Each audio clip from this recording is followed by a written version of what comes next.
and welcome to another video covering the essentials you need to know in order to participate in PvP effectively. Today I'd like to focus on the add-ons that I use, both the ones that appear on my screen and also other add-ons that are going on in the background to help my PvP experience. Looking first in the top right, you'll notice that I'm using a minimap add-on. The minimap add-on that I choose to use is Votan's minimap, but there are others available. It is important for raid leaders to have a minimap add-on installed and on screen, because this would mean that you can at a glance view and see how tightly grouped your group is and how far away they are from you, to understand whether you will be ready to do a push or you need to give time to regroup. It also just helps with general assessment of the overall battle, because it will help you see if there are any fights, because crossed swords will appear on the map and other points of interest that might help you make strategic decisions. Further to the right, in the very top right corner of my screen, you'll notice that I am using an AP tracker. This is just for my convenience.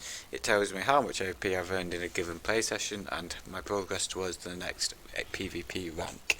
This is just for my own convenience. It's not crucial, but it does help you know how well you're doing in a play session, because it can benchmark your AP per hour across multiple play sessions to understand what your average rate is, and if you're above this average rate, then you know you are doing well. Below the AP tracker I have a quest log. That's just for my own convenience, again not critical, but below that is something that is much more important, which is the dynamic information about what is under siege, by whom, and how many sieges are there.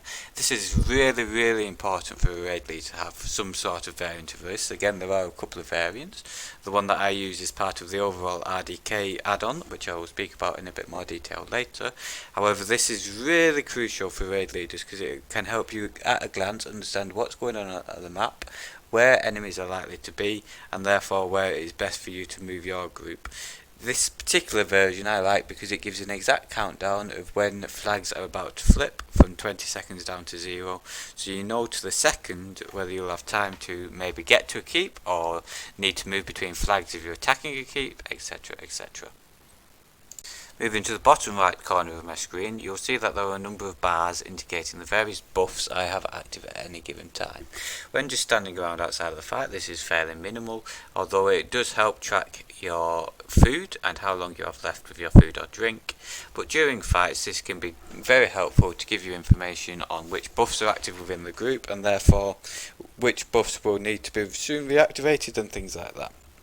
The add-on I use for this is called Strendar, which can sometimes be more of a PvE add-on, but is useful for my personal playstyle. Moving to just below and to the left of my character model, you'll see that my health, magicka and stamina bars are in a different format to the default format within the game. This is a part of the FTC add-on, which changes various UI elements on your screen to make them more user-friendly. There are a couple of different major UI amendment add-ons, and you will need to try them all to see which one suits you best, but I find that FTC is best for me. Moving to just above and to the left of my character model, you'll see that there are a line of ultimate symbols and my name against the Templar healing ultimate. This is more useful when you're in a group. It's a bit useless when you're solo, but when you're in a group, if other members of the group are using the same functionality, which is part of the RDK add-on, it can help you see whether the ultimates of your group members are active yet, and therefore assess whether you are ready for a push. For example, if you are making a big push against a big enemy group, you're going to want to make sure that all your ultimates are up so you can deploy those ultimates effectively during that push. So if you see that a lot of the bars aren't full, then you may want to just move around for a little longer, stay playing in a defensive manner to let your group members light attack the enemy for long enough to build up your ultimate. You'll see in the very top left corner there is another single box with the Templar healing ultimate symbol. This is how you select your ultimate, because if you click on this you can change your ultimate and therefore indicate which you are using. You'll see in the very middle of the screen there is another compass add-on indicating north, east, south and west. This can be useful if you want to use compass directions whilst calling directions in a fight, for example saying move to the north, because you can just glance at this compass to see exactly which direction is which.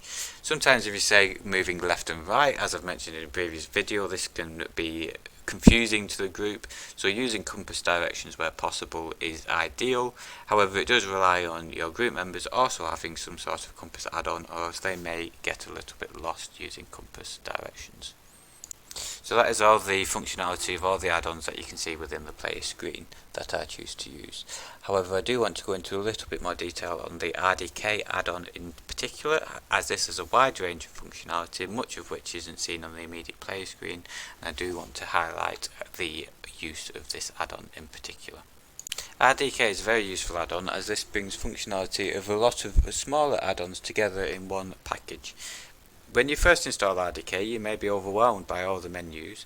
However, once you've had a bit of practice and figured out what does what within the menu system, this is, in my opinion, the most useful PvP add-on out there. This is the menu screen for RDK, and as you can see, there's a lot of separate sections, some of which are more important than others. Also, when you first install RDK and first open your game with RDK enabled, there will be a lot of things going on your screen that can look very overwhelming, and you will soon find that you'll need to turn a lot of this functionality on or off to your own preference. To go through some of the more important sections of the RDK settings, first is the crown. This lets you put a big symbol above the crown, i.e. the leader of the group, so that it is more visible where they are within the group. I choose not to use this functionality because I use the functionality further down using this follow the crown beam, which puts a beam on going through the crown, and I find that more useful than a symbol above the crown. This is just an indication of the flexibility within RDK and how you can pick and choose. There's no right or wrong, you just find what's best for you. The next section is a section for auto-invite. What auto-invite means is that you can set a certain keyword so that if that keyword is typed in chat, the add-on will automatically send an invite to the person that typed that keyword. This can be highly useful for forming guild groups because you can have a pre-agreed guild keyword, and then when you type that keyword within your guild chat, you'll automatically send an invite, meaning that it is more convenient to form groups. The next few sections are around tools to help you keep with the group leader or the crown. Personally, the ones that I find most useful are the beam. As previously mentioned, this puts a beam through the group leader, which I find highly visible, and also the arrow, which will point in the center of your screen towards the crown, and if you go more than a certain distance away, it will give you a warning telling you that you are too far away from the crown. Obviously, if you are group leading, none of these tools are any relevant to you because you won't get anything because you are the leader, but for group members they can be highly useful. At this point I'm going to skip over a couple of the sections that I don't find to be quite as important. As previously mentioned, when using this add-on you will need to spend some time experimenting and understanding the settings for yourself, and I just want to call out the most important ones as part of this video. Next I'll have a quick look at the resource overview 2 sections of this settings menu. These are quite important sections to get right because they dictate what information will be given in terms of ultimate and other group information, so you should spend some time going through these sections and making sure the settings are correct for you. What I will do is I will just scroll down to show you the settings that I use if you want to use these as a frame of reference. However, as I say, you should tinker with this and until you get to the point where you are comfortable with the information given. This is more important for the group lead than it is for group members.